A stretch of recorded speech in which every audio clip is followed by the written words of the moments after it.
खैर आगे बढ़ते हैं और आपको ये बताते हैं कि वंदे मातरम को लेकर मशहूर अभिनेत्री शर्मिला टैगोर और बीजेपी सांसद कंगना रनौत के बीच टकराव क्यों हुआ। भारत आखिर इस मुद्दे पर दूसरे देशों से क्या सीख सकता है। दुनिया में कई देश ऐसे हैं जहां राष्ट्रगान या राष्ट्रगीत को लेकर इसी तरह के विवाद हुए और ये विवाद इन देशों में धार्मिक टकराव का कारण भी बने। इसके बाद इन देशों ने ऐसे विवादों का हल कैसे निकाला, आज इसके बारे में आपको बताएंगे और ये भी समझेंगे कि वंदे मातरम को लेकर 1937 की कांग्रेस कार्य समिति की बैठक में क्या हुआ। लेकिन उससे पहले आप शर्मिला टैगोर का यह बयान सुनिए जिसमें उन्होंने वंदे मातरम को सिर्फ 2 छंदों या अंतरों तक सीमित करने की मांग की है। कहा उन्होंने कि भारत में ज्यादातर लोग एक से ज्यादा भगवान में विश्वास रखते हैं, इसलिए ऐसे लोग कभी भी वंदे काली, वंदे दुर्गा, वंदे सरस्वती नहीं कह पाएंगे। वंदे और सरकार को वंदे मातरम के 2 छंद ही लागू करने चाहिए। सुनिए। शर्मिला टैगोर के इस बयान पर बीजेपी सांसद कंगना रनौत ने आपत्ति जताई। उनका आरोप है कि शर्मिला टैगोर ने वंदे मातरम को हिंदू मुसलमान के संदर्भ में देखा, जबकि वंदे मातरम का गीत भारत के स्वतंत्रता संग्राम की आत्मा है। अब ये बहस नई तो है नहीं, कई दशकों से वंदे मातरम को लेकर यही विवाद रहा है कि एक पक्ष इसे हिंदू धर्म से जोड़कर देखता है, जबकि दूसरा पक्ष इसे राष्ट्रीय एकता और उसकी शक्ति के रूप में परिभाषित करता है। अगर राजनीतिक रूप से देखें तो कांग्रेस और बीजेपी के बीच इसे लेकर सबसे बड़ा विवाद यही है और कांग्रेस ने साफ कहा है कि वो वंदे मातरम पर अपने उसी रुख को जारी रखेगी जिस पर 1937 में कांग्रेस कार्य समिति की बैठक में फैसला। क्या फैसला हुआ था, अब वो भी समझिए। 1930 के दशक में कई मुस्लिम नेता वंदे मातरम का विरोध कर रहे थे, जिनमें मोहम्मद अली जिन्ना भी शामिल थे। उनका कहना यह था कि वंदे मातरम में करोड़ों भुजाओं और हथियार उठाने की शक्ति का चित्रण है। इसमें हिंदू देवी दुर्गा, लक्ष्मी और सरस्वती जी का भी जिक्र आता है, जो मुस्लिम्स के लिए मान्य नहीं हो सकता। जब यह विवाद हुआ तो कांग्रेस के अंदर नेताजी सुभाष चंद्र बोस, पंडित जवाहरलाल नेहरू दोनों ने गुरु रविंद्रनाथ टैगोर से इस विषय पर राय मांगी। जवाब में रविंद्रनाथ टैगोर ने कहा कि उन्हें वंदे मातरम के पहले हिस्से की कोमलता, भक्ति, मातृभूमि के सुंदर रूपों का वर्णन विशेष रूप से पसंद है, लेकिन बाकी छंद मुस्लिम संवेदनाओं को आहत कर सकते हैं।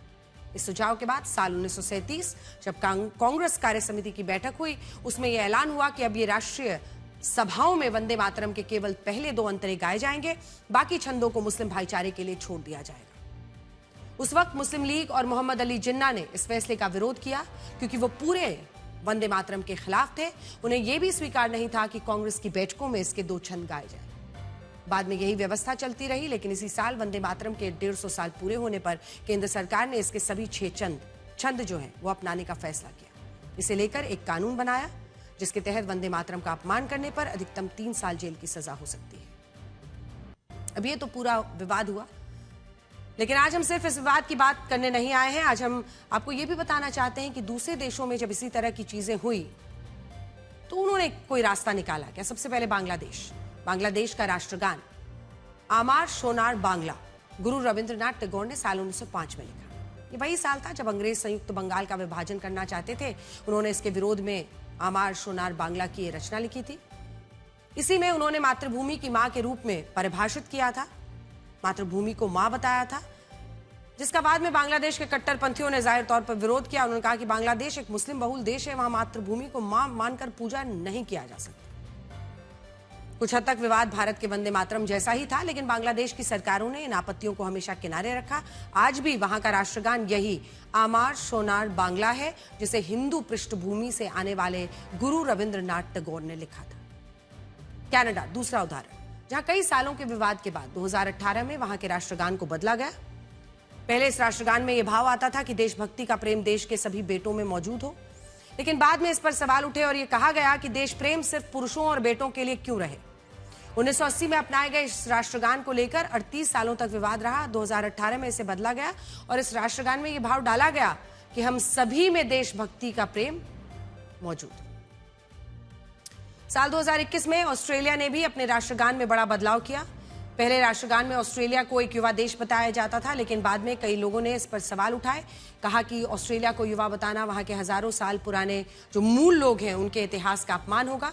यह आपत्ति ज्यादा बढ़ी तो 2021 में ऑस्ट्रेलिया ने भी अपना राष्ट्रगान बदला। जर्मनी में 2018 में राष्ट्रगान की कुछ पंक्तियों को बदलने की मांग की गई। इसे लैंगिक रूप से निष्पक्ष बनाने के लिए कहा गया, लेकिन जर्मनी की सरकार ने कहा कि यह मांग सही नहीं है, राष्ट्रगान में कोई बदलाव नहीं किया गया।